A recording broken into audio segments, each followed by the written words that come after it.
There's a number that was quietly buried inside the Pentagon's latest budget request, submitted to Congress in the third week of March 2026. A number that tells you more about where this war is actually going than anything you will hear in any press briefing, any Truth Social post, or any congressional hearing. The number is 20,000. 20,000 additional United States military personnel are being repositioned closer to the Strait of Hormuz. They are being transported not by commercial charter and not by slow cargo ships. They are being moved by C-17 Globemaster transport aircraft and supported by B-52 Stratofortress bombers. The U.S. Air Force has already confirmed these bombers were actively flying strike missions over the region as of the first week of March. According to CENTCOM's own public releases, B-52 crews were photographed boarding their aircraft at forward bases on March 4, 2026, in direct support of Operation Epic Fury. The question you need to ask right now is not whether this is happening, because it is. The question is what it means and why Iran is watching it more carefully than any other development in this war. And the answer affects the price of everything you buy, everything you eat, and your household energy bill. This is true whether you live in Karachi, Berlin, Manila, or Detroit. Let's start with what we can verify. Operation Epic Fury was officially launched by U.S. forces on February 28, 2026, according to CENTCOM's own press release. Since that date, CENTCOM has published a documented sequence of military activity in the region. The USS Gerald R. Ford, which is the world's largest aircraft carrier, transited the Suez Canal on March 5th. The USS Abraham Lincoln, a Nimitz-class carrier, was confirmed operating in support of the operation on March 3rd. Arleigh Burke-class guided missile destroyers, including the USS Spruance, were photographed firing Tomahawk land attack missiles. B-52 Stratofortress bombers, each capable of carrying up to 70,000 pounds of munitions, have been confirmed in active strike roles since the first week of March. These are not rumors, as these are official U.S. government photographs and press releases published on CENTCOM's own website.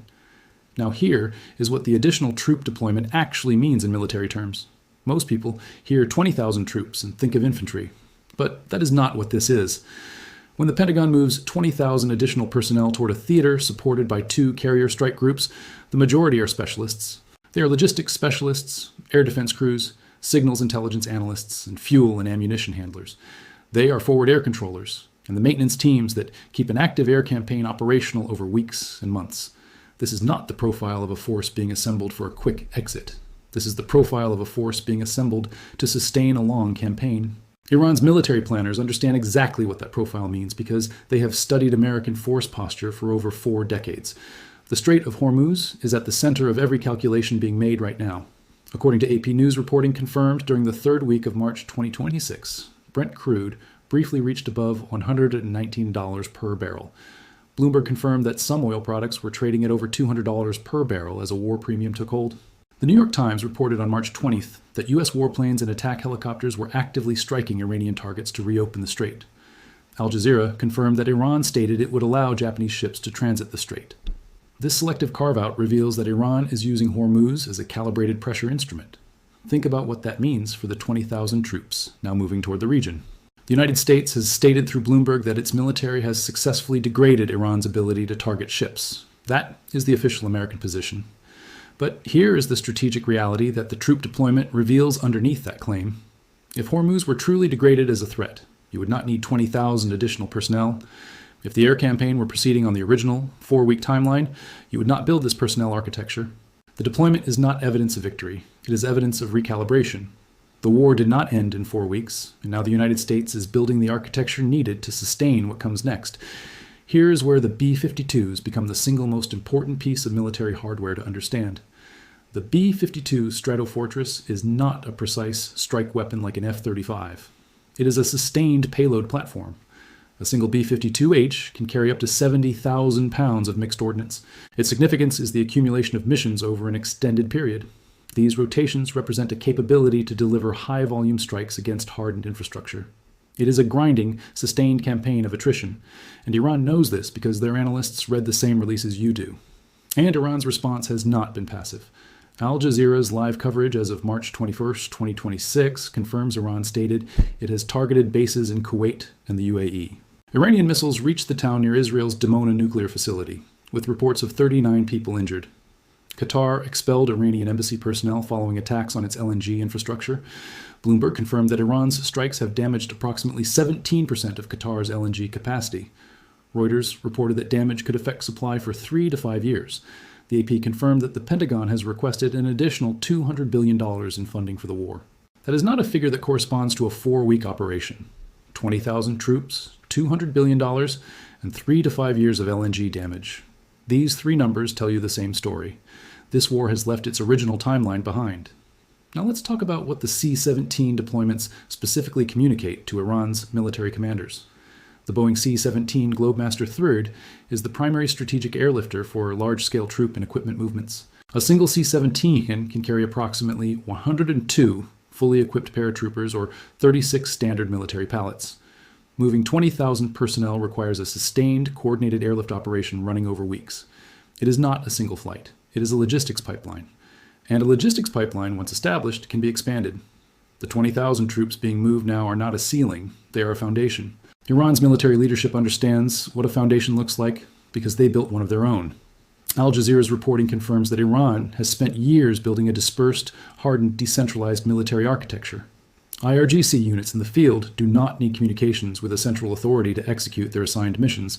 Strikes on command and control infrastructure do not stop the campaign. They merely continue it at the operational level where pre-authorization already exists. This is a fundamentally different force architecture from what the United States encountered in Iraq in 2003. The 20,000 additional troops being deployed are partly a response to that reality. Millions of workers from Pakistan, India, Bangladesh, and the Philippines built their lives around the Gulf's stability. According to AP reporting, Asia is currently scrambling to conserve energy as the war disrupts supplies. An AP photograph from March 19th showed an elderly man in New Delhi tying a gas cylinder to his scooter. That image captures what energy disruption looks like at the household level. The remittances those Gulf workers sent home are not abstractions. They are rent payments and school fees. The 20,000 troops moving into position represent a signal that the uncertainty has not reached its endpoint. The U.S. president floated the idea of winding down military efforts during the 3rd week of March. The New York Times reported on March 20th that U.S. warplanes were hitting Iranian targets to reopen the strait. Both of those things can be true simultaneously. An operation can be described as winding down at the communication level while being reinforced at the operational level. The 20,000 troops and the C-17 pipeline are the operational level. The statements about winding down are the strategic communication level. Iran did not expect the United States to sustain this level of force commitment beyond the initial strike phase. The original American framing suggested a short, decisive campaign of 4 weeks. Iran calculated that political and economic costs would force an American withdrawal early. The 20,000 additional troops and the daily B-52 rotations represent a direct falsification of that calculation. Iran expected American domestic opposition to constrain the operation. Instead, the Pentagon is requesting $200 billion in additional funding and moving 20,000 more troops. That is the shock. The sustained reality that the United States is not withdrawing on the timeline Iran calculated.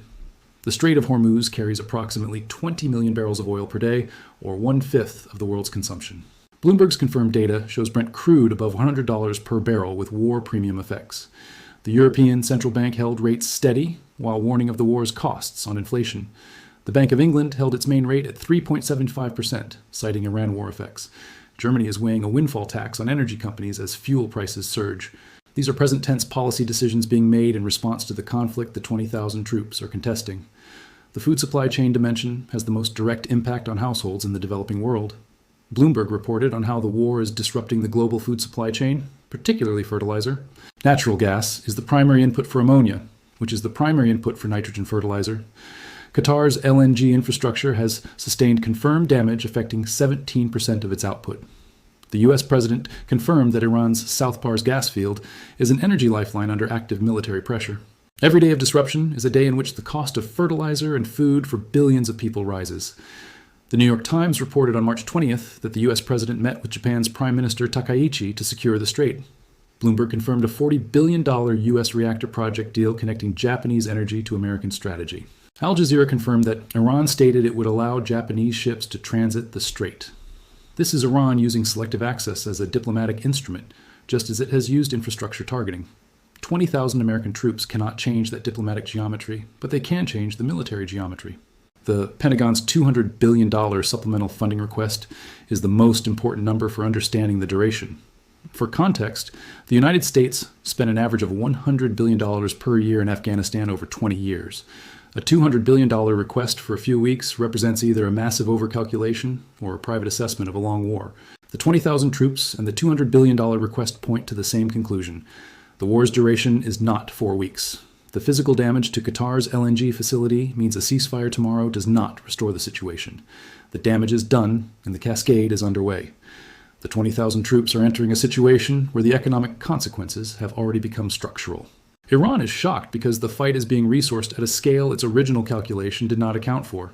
The C-17s and B-52s are the physical manifestation of that resourcing. The strait is 33 kilometers wide at its narrowest point, and 20,000 additional troops are moving toward it. Brent crude is above $100 per barrel, and Europe's central banks are warning of war costs. Qatar's gas supply is damaged for years, and Japan is negotiating with both Washington and Tehran. The AP's $200 billion funding request suggests a conflict of indefinite duration. The outcome of this calculation will determine the price of the energy and food that powers your home.